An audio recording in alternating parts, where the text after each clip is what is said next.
Alhamdulillah alladzi anzala sakinata fi qulubil mu'minin liyazdadu imanan ma'a imanihim.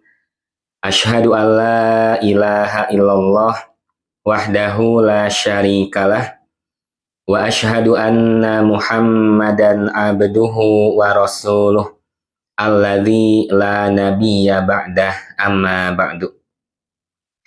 Ikhwatu iman yang Allah muliakan, alhamdulillah bersyukur kepada Allah Subhanahu wa Ta'ala atas limpahan nikmatnya yang tidak terhingga.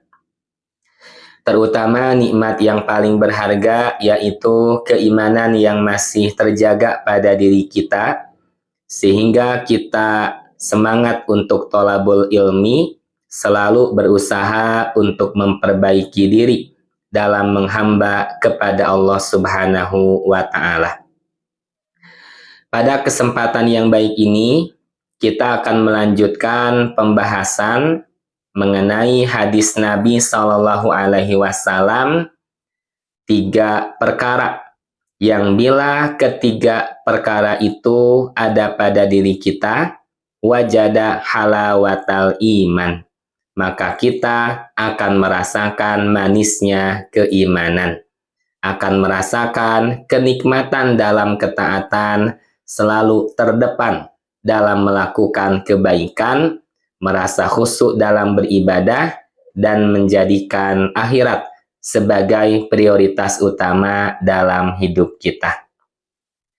Dari 3 perkara yang disampaikan oleh Nabi Shallallahu Alaihi Wasallam, poin pertama sudah kita bahas pada pertemuan sebelumnya, yaitu tentang an yakunallahu wa rasuluhu ahabba ilaihi mimma siwahuma. Allah dan Rasulnya yang paling dicintai melebihi apapun. Contoh manusia nyata, kisah yang Allah abadikan dalam Al-Quran menjadi teladan sepanjang zaman, yaitu kisah Nabi Ibrahim alaihissalam. Beliau lulus dalam menghadapi ujian yang berat, berhasil membuktikan Allah lebih dicintai dibandingkan apapun, termasuk dibandingkan mencintai anaknya sendiri. Sekarang kita masuk nomor yang kedua, yaitu an yuhibbal mar'a. Keadaan kita yang mencintai seseorang, la yuhibbu, tidaklah mencintainya illa lillah, kecuali karena Allah. Kita sebagai manusia pasti memiliki rasa cinta. Suami mencintai istri, demikian pula istri mencintai suaminya. Kita sebagai orang tua mencintai anak, sebagai anak mencintai orang tua, mencintai saudara, mencintai pekerjaan, sampai mencintai hobi, dan segala bentuk kecintaan apapun. Pastikan dasarnya karena Allah Subhanahu wa Ta'ala. Bila suatu hubungan didasari cinta karena Allah Subhanahu wa Ta'ala, maka pasti tidak akan melanggar aturan-aturan yang sudah Allah tetapkan. Akan terjalin suatu hubungan yang semangat beramar ma'ruf nahi munkar, saling mengingatkan, saling menasehati dalam kesabaran dan dalam berkasih sayang. Sebagaimana Allah berfirman dalam Quran surah Al-Balad ayat ke-17, A'udzu billahi minasyaitonir rajim. Kana minal ladzina amanu. Di antara keadaan orang-orang yang beriman, wa tawassau bis sabri wa tawassau bil marhamah. Saling berpesan, saling berwasiat, menasehatkan dalam kesabaran dan dalam berkasih sayang.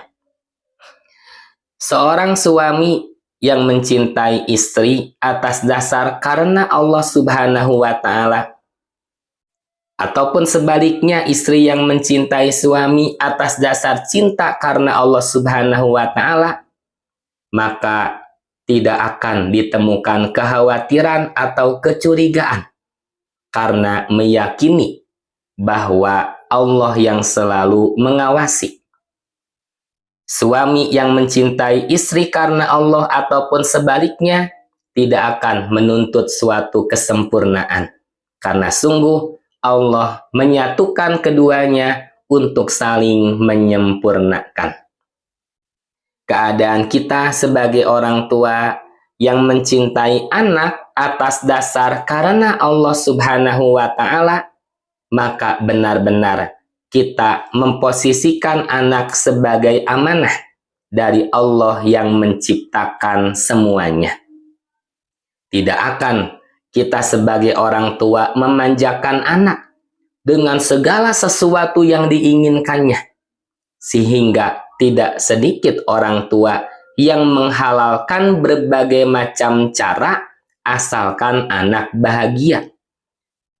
Menuruti apa-apa yang diminta asalkan anak bahagia tanpa disadari.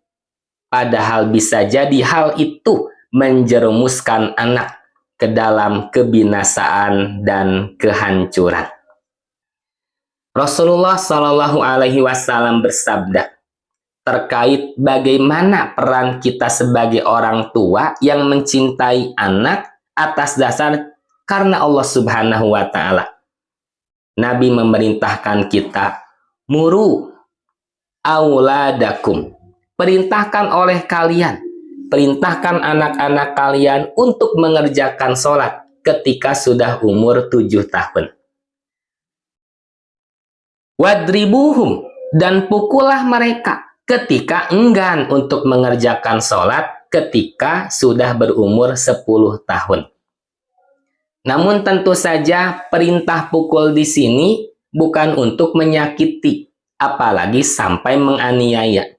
Tapi perintah pukul di sini untuk menegaskan bahwa yang kita perintahkan bukan murni dari kita sebagai orang tua, tetapi hakikatnya perintah itu dari Allah Subhanahu wa Ta'ala.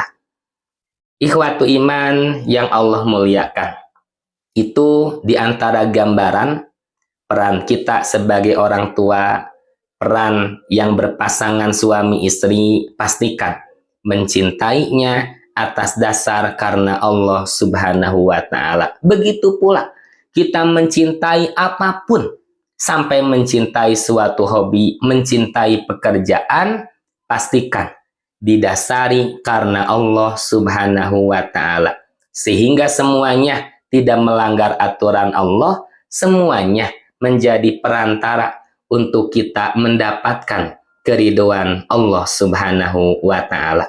Bila suatu hubungan, bila dalam kebersamaan didasari atas dasar cinta karena Allah Subhanahu wa Ta'ala, maka kebersamaannya tidak sementara di dunia saja, tetapi kebersamaannya berlanjut sampai di akhirat nanti. Allah kumpulkan kembali di surga nanti yang kekal abadi. Ikhwatu iman yang Allah muliakan, alhamdulillah demikian yang bisa disajikan. Poin kedua, untuk kita mendapatkan halawatul iman, manisnya keimanan. Mudah-mudahan bermanfaat, menjadi penyemangat untuk kita merawat rasa cinta kepada siapapun yang didasari karena Allah Subhanahu wa Ta'ala. Mohon maaf atas segala kekurangan dan keterbatasannya. Aqulu qauli hadza wa astaghfirullah li wa lakum. Wassalamualaikum warahmatullahi wabarakatuh.